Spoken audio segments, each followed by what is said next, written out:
And before I continue, I'll just say the video we're reacting to is called "Cheating in Manga" by a YouTuber called Uega Art, Yeah, it's definitely not Uegar. cheating. So definitely check out the.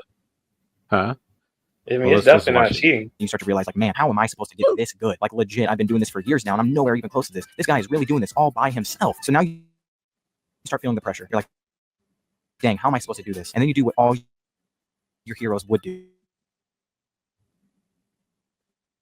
Give up. All right, everybody, it's just a joke. I'm just joking. Sort.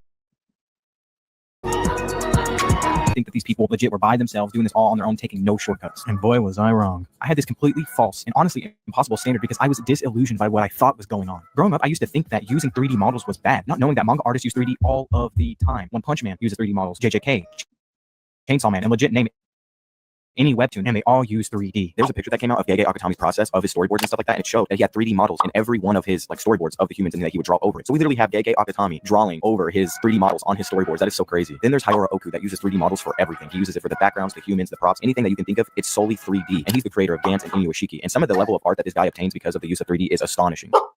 Yeah, I remember when I first watched the anime Gantz, and then I looked up who the manga artist, the original manga was, and who the artist was. And then when I read that, most of it was like 3D. I was shocked. I was like, oh wow, I did not know that. You know what I'm saying? But it just shows you how far the technology has come to where you can pretty much do a whole manga in 3D. I mean, you still have to do some things to make it so that it just doesn't look like a 3D model. Make it look good. So there's a talent in that too. Then there's people that use actual photos like Inyo Asano. Inyo Asano is known for his legendary use of turning pictures into manga panels. And see, growing up, not knowing these things, I think that these people are just cracked out the ass with doing stuff like this. And then you grow up and you start to actually realize these people's process and knowing that it isn't just kind of one-sided like we thought it was. It wasn't like, okay, I'm going to do this like all by myself and do this, traditionally and do this way and that way. And we all had pre-notions of what we thought was actually going on. Lo and behold, we literally have people tracing and turning photos into actual manga panels, and then people using 3D for not only backgrounds but humans and props too. And I actually thought all of this was cheating growing up. I didn't know that people were doing this. So growing up, not knowing the process of how these things are actually done and the amount of shortcuts that people take to do all this stuff, like I just thought these people were just drawing their absolute heart out. And so I used to think that, oh my gosh, if I use 3D or if I use this, then I'm cheating. And then you go into this knowing that everybody uses this, and you're just stupid because even these people that do that recommend doing these sort of things to get around these corners. So my thing is that using shortcuts is not always a bad thing. Now I would still try to learn all these fundamentals and go as far as you can without using any of these things. But if you're just using it to get things done in a shortcut, it's not always a bad thing. And if anything, it is a tool to enhance your art. So if you're feeling like, oh my gosh, I can't do this, then dude, use the tools at your disposal. They're there for that. You know what I'm saying? They're there to help you. They're tools. That's why Clip Studio Paint will literally have all this stuff, Clip Studio Assets, where you can download a bunch of these things. There's so many different avenues that you can take. And, like if animation can use 3D, I don't know why manga can't use 3D. And coming to this realization was really just an eye opener. And I don't know how many other people genuinely felt this growing up. I mean, it could be just me. I've heard a little bit of stuff here and there. So I don't know. I don't know what kind of that is, but I'm just saying that if you did have that mindset, rest your soul, because I'm telling you, these things are tools to help, and you can go a long way with this. I saw this video on YouTube of the process of Shinichi Sakamoto, the creator of Climber. And this dude literally has so many assets where he can just take a bunch of different hairstyles and plop it onto a character. Take a bunch of flows from different angles and just pop it on there. This dude is living his manga life on. You see that shit? You see that? Just hair on there with just one click. That is Yeah. Like, I guess I don't know. He just drew so many assets and he just boom bam. And it's like, or I don't like. How did he generate the assets? Did he draw all the assets himself? he drew a hair at like every angle to do that. Like. Yes, to say like the time it would take to do it at every angle. It's like, damn, you could have just drawn it. Like, you know what I'm saying? But I'm thinking maybe he, what he did was maybe he used AI in some way. I don't know. I'm trying to think. AI could definitely do no. AI could definitely. You can. I'm about to say. Yeah, but if he's but it depends on how long he's been doing this. Because if he's been doing it for years, then this was before AI came out. So you see what I'm saying? So I'm trying to figure out what exactly how he got it, or does he have certain hairs only for certain close-ups and certain angles, and then he uses those angles a lot? So that could be it too. Where if that's the case, then it wouldn't be that hard to kind of like draw. I mean, he draws for the draws, so he probably draws a lot, man. Probably easy for him to draw those angles anyway. Yeah, maybe so. Yeah, I don't know. Yeah. Easy mode. Now, I'm not saying the artwork isn't like super detailed, because it is, and there's a lot of work that is being put into it, but the amount of shortcuts that this man takes is more than one would think. Dude literally has a whole file of different hairs at different angles, so he can just plop it onto it instead of having to constantly redraw. Same thing with outfits, same thing with windows and doors. The amount of assets that this dude has and uses at his disposal is crazy. So a lot of the times, this man is just plopping stuff into manga panels instead of actually just. That's the other thing too. Like, say he draws a few different hairstyles at kind of like the profile, the front, the back, and a couple angle views. Well, if he draws a character at a slightly different angle, he could always use a transform tool to kind of like, make the hair look like it's at that angle. So he could be doing something like that too. Yeah. Redrawing a bunch of stuff. So that is also super crazy. And I will definitely start doing that because I think that is so awesome. But anyways. The last thing I want to touch upon is assistance. Growing up, I legit thought these people were doing it by themselves, and I did not know that. Like, even with comic books, I thought like Jim Lee was doing his comic book all by himself. Like, not knowing that there's literally a position for every spot, every part of the process. There is a position. It's like an assembly line. There's a person who sketches it. There's a different person that inks it. There's a different person that tones it, colors it, letters it. Literally every part that you can think of in the process of making a comic book or manga, there is a specific person for that, and that blows my mind. Like, I legit thought that these people were doing it all by themselves. And here, little did I know that there's a person for every spot of it and stuff that we have to think about. So when you're going hard in the paint and you're not meeting the requirements, now you need to make reasonable goals. I'm telling you, if you have this unrealistic mindset of how things are going to get done, just realize that there's people out there that have whole teams to get this done. Now, granted, some of these people are also doing stuff within a singular week, and also these people are doing it in a month, so they kind of need that, obviously. But I'm just saying they still have help nonetheless. Now, I don't want to diminish the what they're going through, but just realize that, dude, what you're doing is usually a group project, so keep that in mind. But I just wanted to talk about all of this because I wanted to talk about like the curtain, unveiling the curtain of what I thought making manga and comics was actually really all about, not knowing the shortcuts. So if any of y'all didn't know about these shortcuts, that's all that I'm here to talk about. I don't disagree or anything with any of the things that these people do, and I use 3D sometimes, and I use photos sometimes, and I also I'm working with my partner Levin, so I kind of check off all these boxes of everything I'm talking about. So I just want to be clear that if you're struggling and you have this like mindset of like, oh, I don't want to do this because I consider it like cheating, or it's not, bro. It's not. And if you're not doing it, literally everybody else in the industry will, and you'll just fall behind. Like, you're going to need these tools to either help you or meet deadlines. So be sure to actually use this. Go out and try to learn some of these things, so you can keep up or just be able to compete at a certain level. That'll be the end of this video. Be sure to follow me on Instagram and Twitter if you want to see any of the drawings that I do in these videos and more on my Instagram channel. Be sure to comment down below. All right, so shout out to Uega Art. I thought that was a good video. Just kind of, especially for young artists, like just show you a little bit. Be realistic about what it is you're trying to do, and don't think that everyone's doing this by themselves. You know what I'm saying? Especially when it comes to manga and animation and stuff like that. But it's interesting because, well, could you use the same attitude towards AI? Because I know a lot of artists are pushing back against AI, myself included. You don't want to come to art generation, huh? It's a little bit of a different thing. You said a what? A 3D model, I mean, you can buy a 3D model, and you own the asset when you buy it. The AI, even with some of the legal laws now, you technically don't even own it technically, let alone you don't know where it's getting the source from. You didn't technically pay. Well, what I'm saying though is, what I'm saying is using AI to speed up your process. Like, for instance, let's say you use AI to generate a bunch of hairstyles like Homeboy did. You know what I'm saying? And you still have to kind of like go in and clean it up. You still have some work you got to put into it, right? So why would you even tell it's AI? Why would you tell people that? It's like, I do this myself. Like, why would you say that? No, what I'm saying is, let's say you did something similar to what the one guy was doing in the video, where you want to create various angles of a hairstyle so that you can just plop it on your character whenever you're finished. The point is, whatever the AI creates isn't going to be exactly what you want, so you still have to go in and you got to clean it up and edit it. So there's still some work involved. It's just saving a lot more time than having to draw everything from scratch. Is the point I'm trying to make. Well, like, could you use that same argument for AI, or would what's homegirl's name? Who's the Asian chick? We should be calling out the artists when they found out. I know exactly what you're talking about, bro. You talking about that one? That's her whole channel. She be cracking me up too, boy. Yeah, her name's Kate in chat. Kate in chat. Kate in chat. Yeah, it's Kate in chat. That's her new name. Let's look her up real. That is her whole channel, bro. Kate in chat. You end up on that channel, bro, your whole career is gone. That's what I'm saying. Exactly. She is the career ruiner of artists, bro. Like, you thought you were like being sneaky and lying, bro, and then she makes a video. Are you sure it's her name? What's her name? Oh, Kate's chat. You said Kate's chat? No, Kate in. It's like an actual in. Like she said. It should be like in. Are you saying in or and? It's like an actual in. Like in? Yeah. See, I just I'm gonna send a streaking link to you, bro. Hold up. Please send it on the comments and not on Discord, because I'm not on Discord. I just sent it, man. Look at the private chat. Okay, yeah, because if you end up on her, yeah, your career is over. Like, they had basically people have to delete their account after that, bro. Like, I know she doesn't endorse like people just harassing, but I mean, if you already see that channel, and you end up on her channel, those artists are gonna like dox you and harass you. I'm sorry, it's just gonna happen. Like, it's not her fault. She doesn't endorse that. But the people watching that, they most definitely will. I was off it. Like,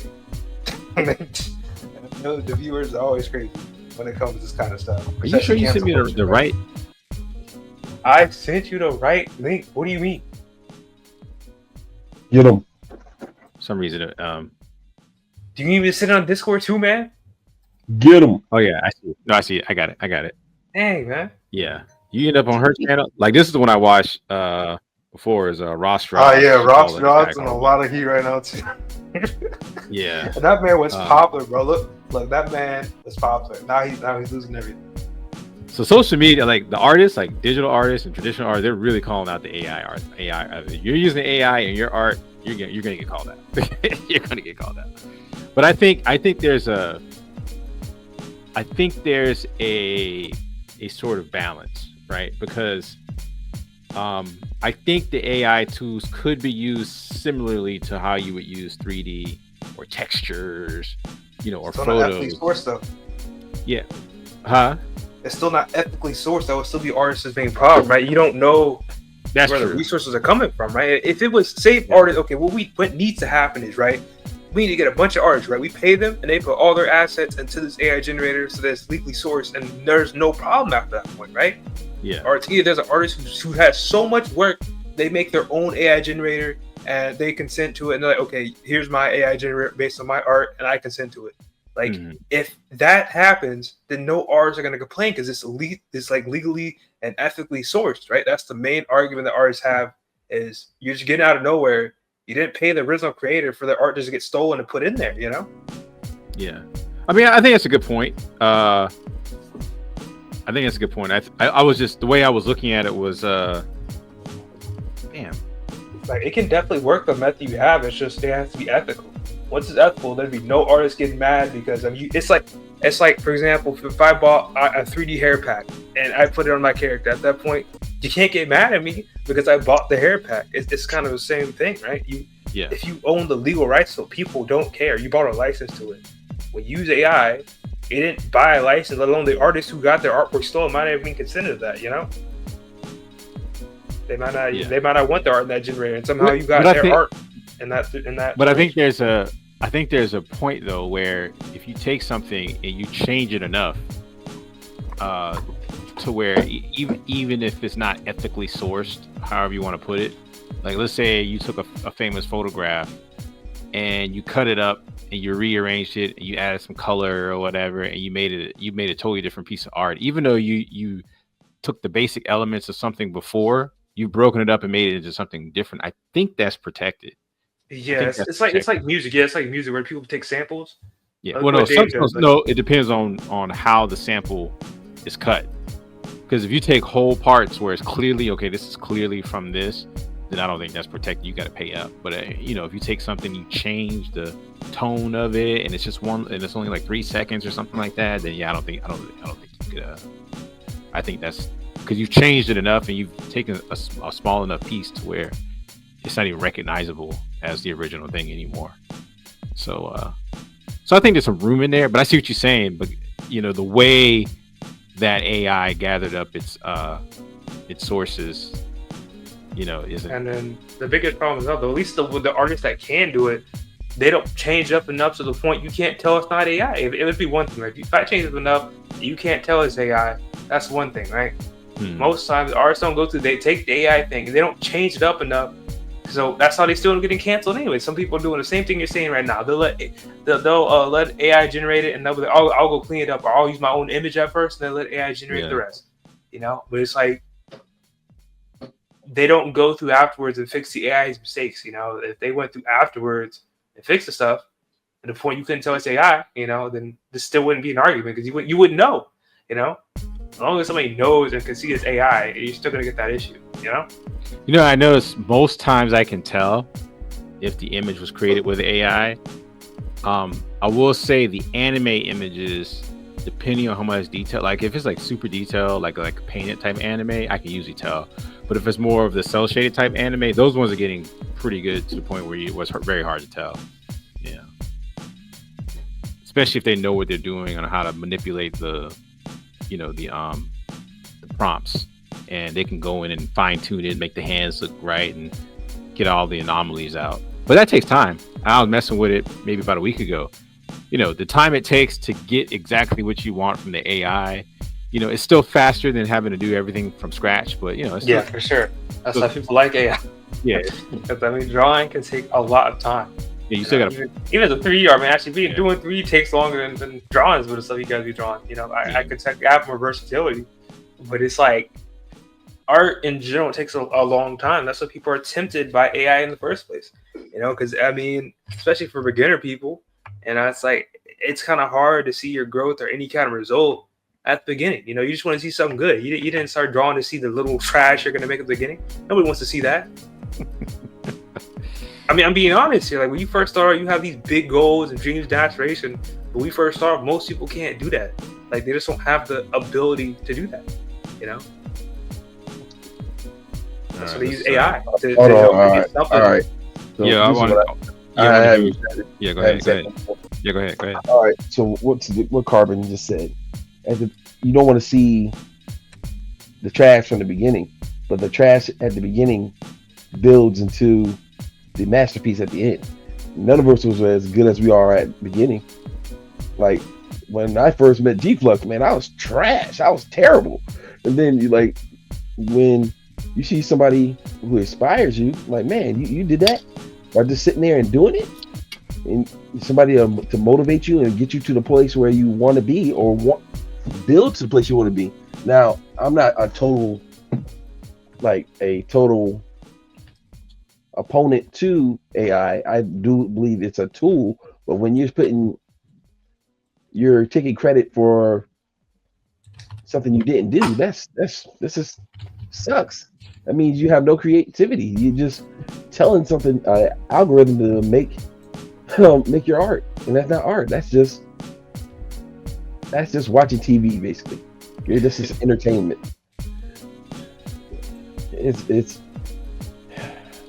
But I will agree with Carbon. It is a tool. I do believe that there should be a healthy medium between, like, if you put your sources in a basket and then do it as you will, that's one thing. But even for my book I'm working on, I'm going to be using photos and everything to do my backgrounds, but it's going to be photos you take, though. I take, exactly. Yeah, it'll belong to you. It's not something that I'm just coming up with, like typing in the computer. And there's precedent for this because I remember as a kid thinking, man, when I saw like a Norman Rockwell painting. Let's look him up real quick. Norman Rockwell. And thinking, man, this guy is so good. Like, in his like form and everything was just like, man, like how does he do that? Like, how does he get the proportions so perfect? And then you find out he traces. He traces a lot. Now he stylizes it. Perfection is sometimes what you have to do.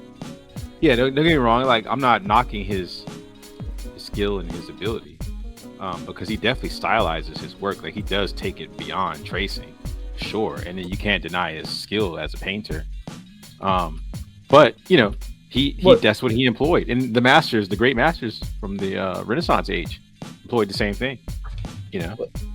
Well, even in the same vein, Alex Ross takes photos. He took photos, and then a lot of photo references. Yeah. But once again, like you said, even with my artwork, they belong to him. Those are photos that he took or he sourced to make his artwork. When you're just letting a program build your artwork from the bottom up, there's no passion. There's no love put into it. It's basically fast food, to make another reference. It's cookie cutter. I won't talk about the company I worked for. Well, I went to back in the day. But one thing I absolutely hated about it is G-Flux. You know exactly what company I'm talking about. Disney. You said it. I didn't. You're not supposed to say that, man. You gotta get the whole channel struck down now. You're talking about Disney in a bad light. Oh, dang, bro. Kathleen Kennedy needs all that money she can get now, man. Oh my God. You already know, man. That's what got the channel set up, man, to begin with, man. Kennedy. But yeah, like one thing. At first, I actually liked what they were doing when I was there. When we trained their artists, basically they had to draw the same image over and over and over again. It's basically training you to do some to make it second nature to draw whatever character you're doing.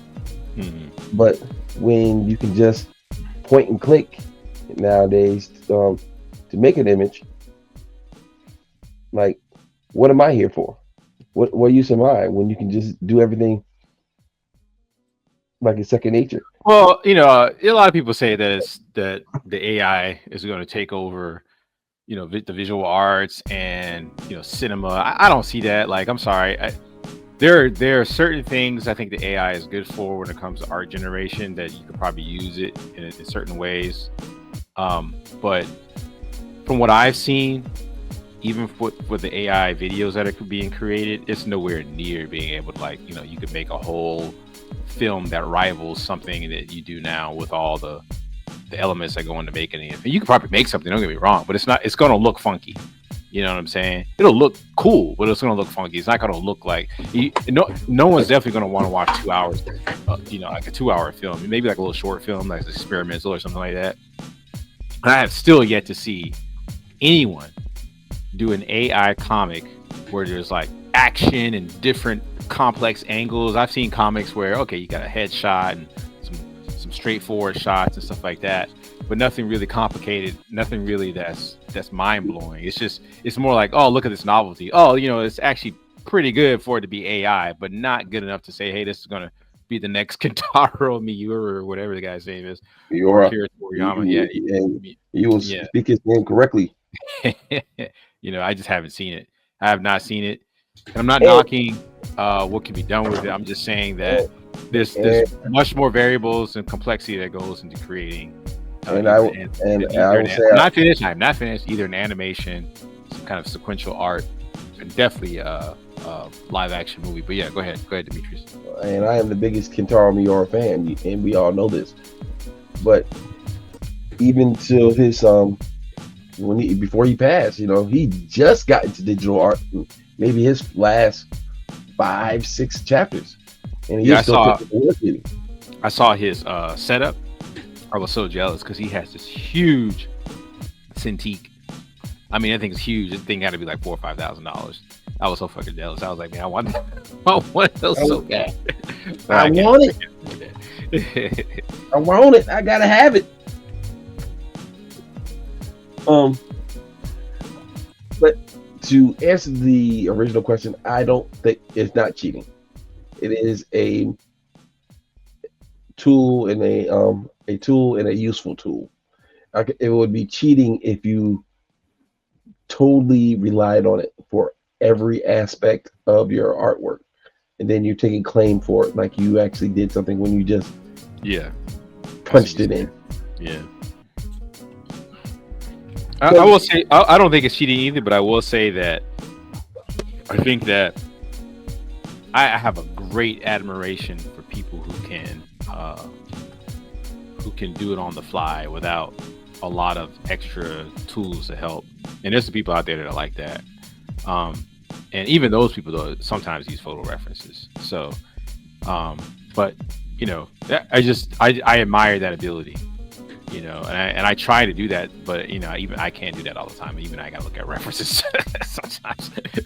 References like matter of fact. Go ahead. Go ahead. You were saying. I was gonna say when I get started on this comic, the Southern Shinobi comic, I'm definitely gonna be using 3D models to kind of map it out for sure, just to kind of hurry up and get it done. But yeah, go ahead.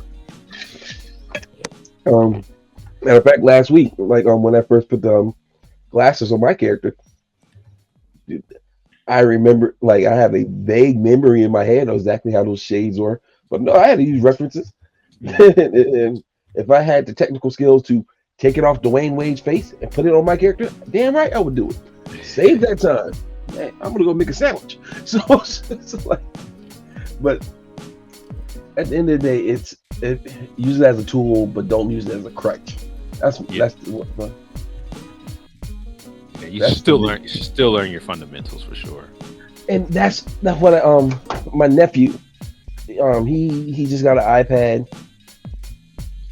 and he had his little pencil, iPencil or whatever the hell it's called, and he came up to me and like, "Hey, uncle, like look what I could do," and I'm like, "Okay, but where's your fundamentals?"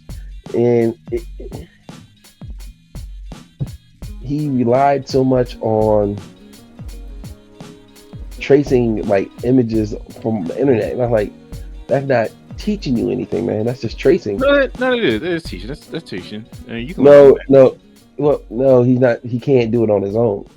Basically, he can follow an outline, but he can't do it like the. Yeah, but that's how you start. That's how you start, though. Is what I'm saying. I mean, That's eventually he not how. wants to. Hold on. That's not how we started. I started off with the grid to draw a head. I started off with the box method to draw hands. I started off with simple shapes and shading and Yeah, but recognizing lights some and people start. darks. Some people start with tracing though, and it's no problem with that, as long as he develops beyond that. Like I didn't start with tracing. I started with looking at the comic and then trying to draw it over on the other side. You know what I'm saying? Like I try to look at To what I was. match it up. And, Yeah. But matter of fact, one of my first drawings, I would say what like my parents bought me and I always thank my parents for this. Bought me a box of comics when I was like in second grade, and I was so fascinated by the angles and everything. And I'm gonna tell you, to this day, Todd McFarlane is up there in the GOAT column for me for the way he did Spider-Man. Because when we were in the early '90s, McFarlane was the dude, was that man. And for when you not really interested in what the story is, because we weren't interested in the other stories, we were interested on the splash of color and the action that was pervaded through the images. I was interested in the story. I've always been a story person. I love art. Don't get me wrong, but I'm always like, man, you can have the greatest art, but if your story is trash, I'm sorry.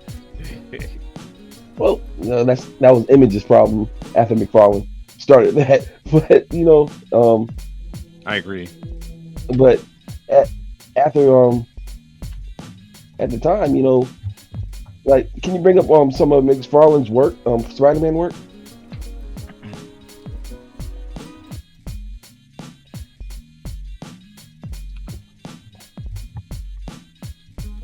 There's 2Ds in McFarlane. Spider-Man.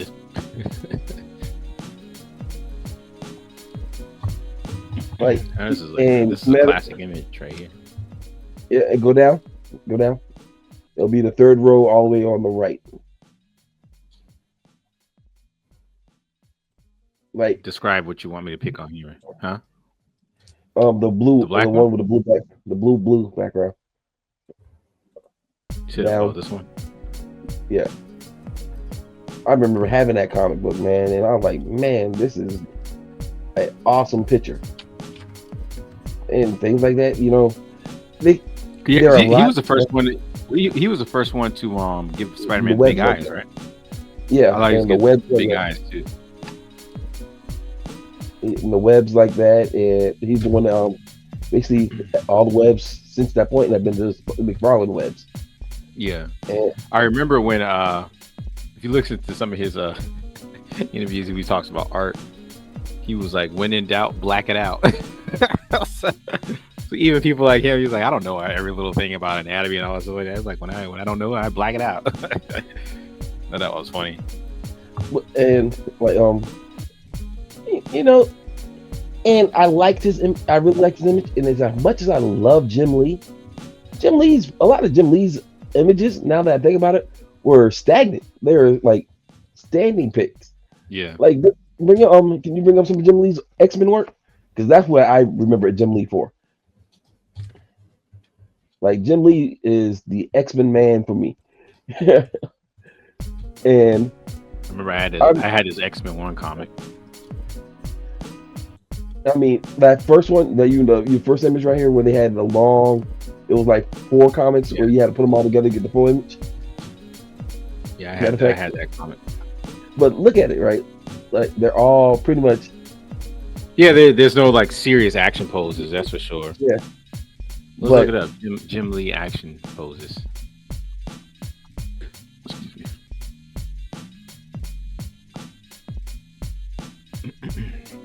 look, they're still boxing. Yeah, they're pretty stiff. Yeah, they're pretty stiff. Like, but like Or they're the not. I shouldn't say they stiff. They're not very dynamic. Some of yeah. them are like some of the ones we was doing the foreshortening that aren't bad. But the thing about it is, like, Pin-up if we artists. look at let's look up Dragon Ball. Let's look at some Akira Toriyama's sketches.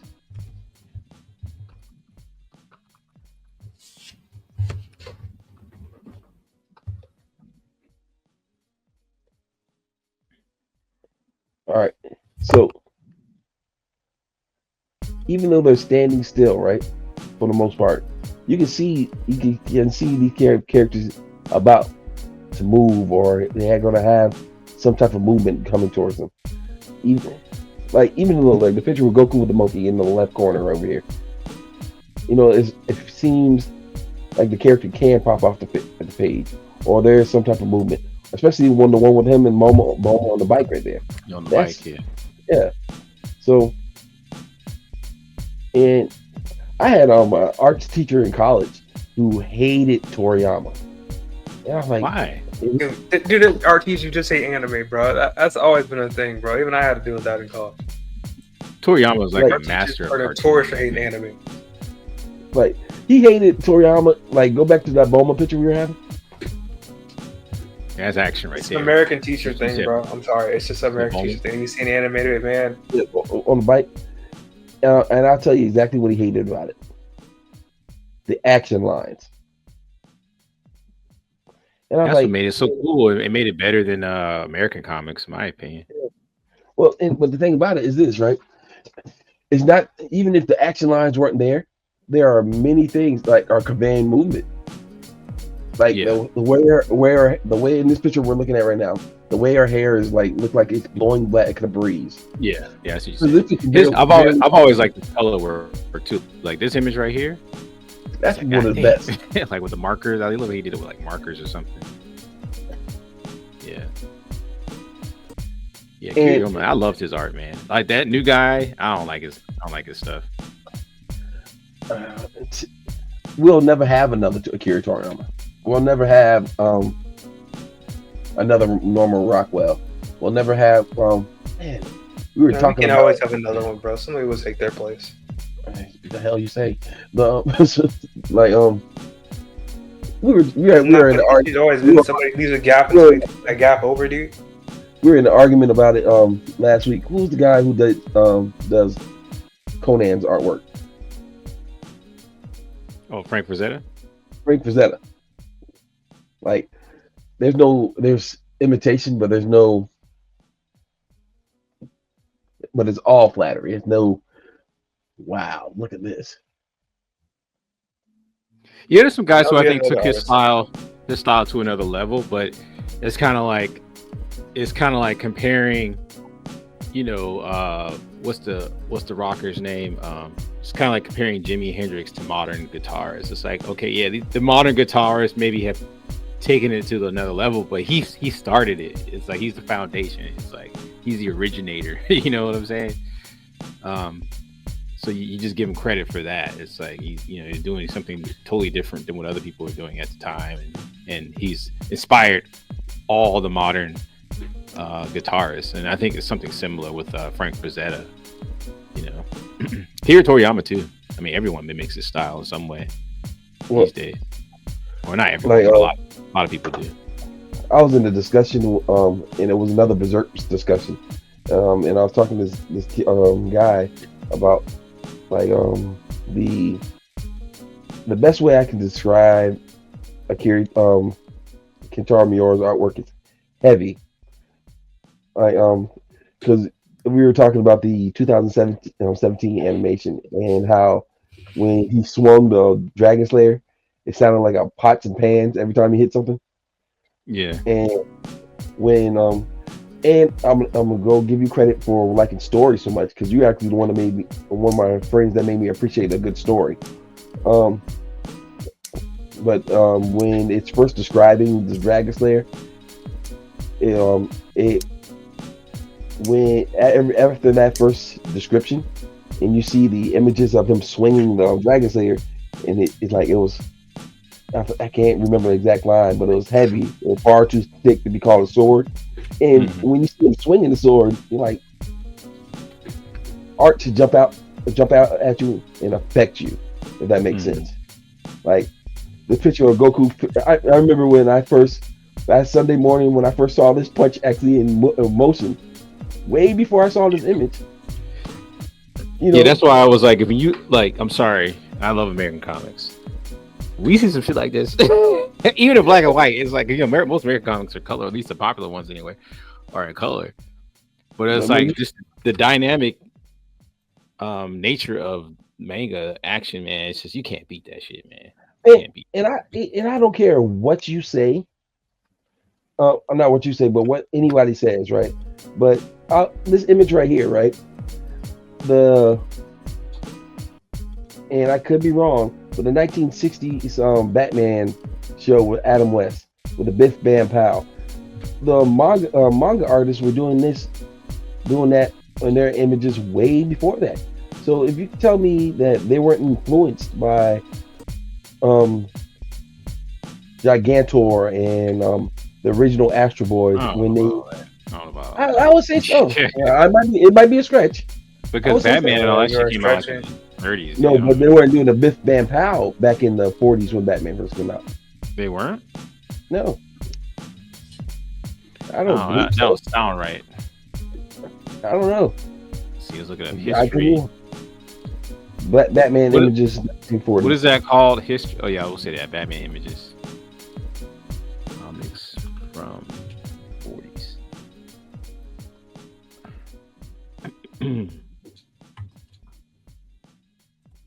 Like, you see how, like, stagnant they look? Yeah, it's like text heavy. Or not text heavy, but we haven't seen any action yet either, though. Action, but then we need to type in action scenes. I'm trying to see.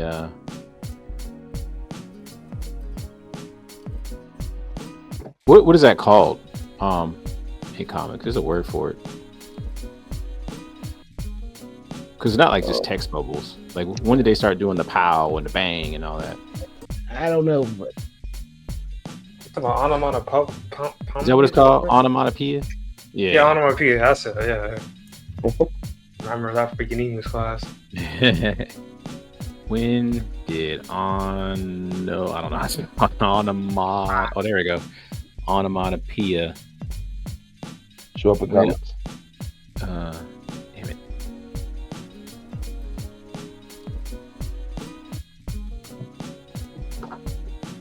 But yeah, they use that to show actions that are actually showing action, I guess. You know. We can't go with images. We gotta go with. Yeah, I click on it. No, that's the villain. When did onomatopoeia affect? Begin. It's right there. No, that was talking about the villain named Onomatopoeia. Well, they say it's in the 30s and 40s, but yeah, I thought so. But that's AI. You can always trust AI.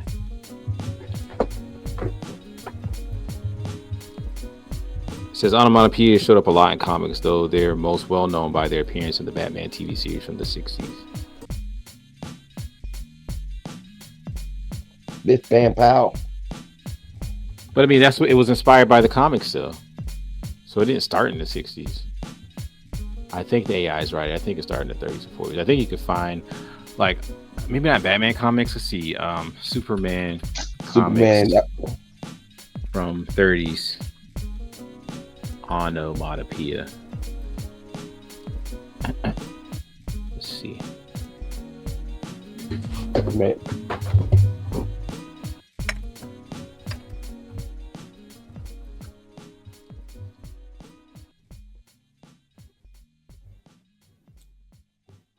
I do remember because I remember seeing them like they'll say something like zip, you know, like if they're moving fast or they did like a quick thing or something like that. Here we go. This looks old. Baroom. That's from see the comic book sound effects 1939 through 1985. So yeah, so if I could be wrong. Look right here, 1942. Boom, 1939. Sock. He Batman socked this dude in the face. 1951 and boom, something blows up. Amazing Fantasy 1962 with Schnitt. Yeah, I think yeah, you're wrong. Hey, I could be wrong. I'm man enough to say I'm wrong. Yeah, you're wrong.